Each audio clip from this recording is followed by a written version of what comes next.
Hello everyone, and we are back at our over here. We were putting some line here to mark off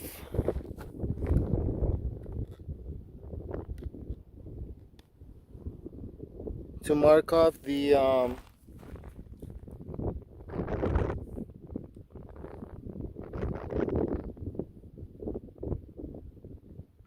property here. As you can see, this measuring the string that I was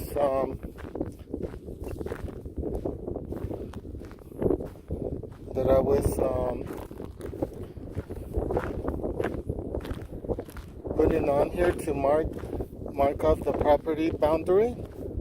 My friend Dave again was helping me, but we won't be able to continue to do more due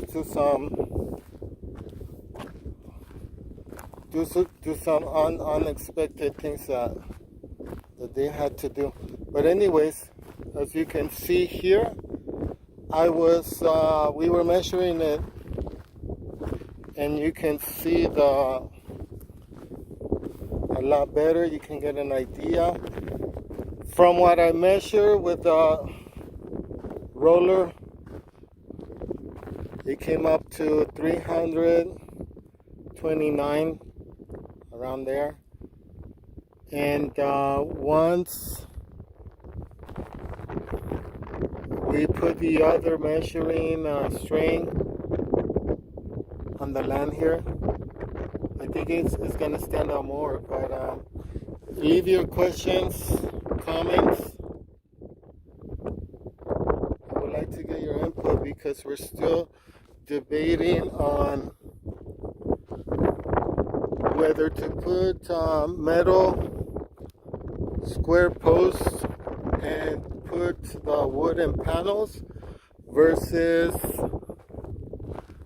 a wall like such over here.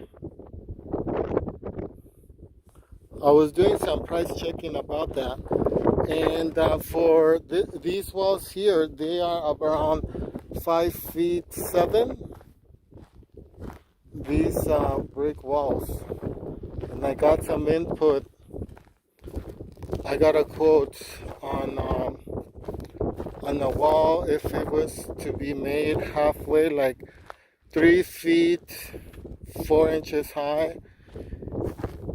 It came down to close to $5,000 with all materials included, the rebar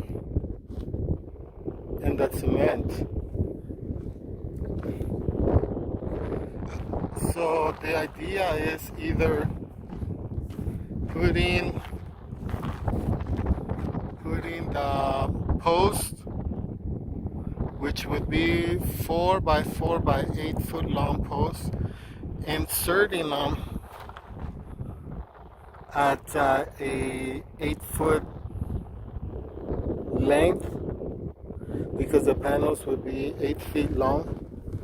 I believe the panels are, I already checked on some of the panels, 8 feet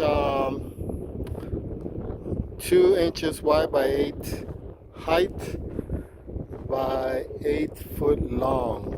So for this project that we want to do,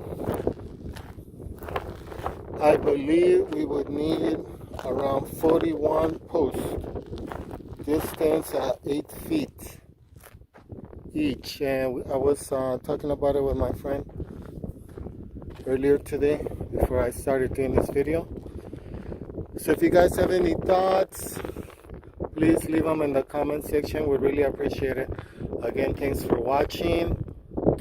Today's very, very cool day. We're still working on waiting on the tractor, some parts to arrive. And that's what we couldn't do with the tractor today. But thanks again for watching, and keep coming back.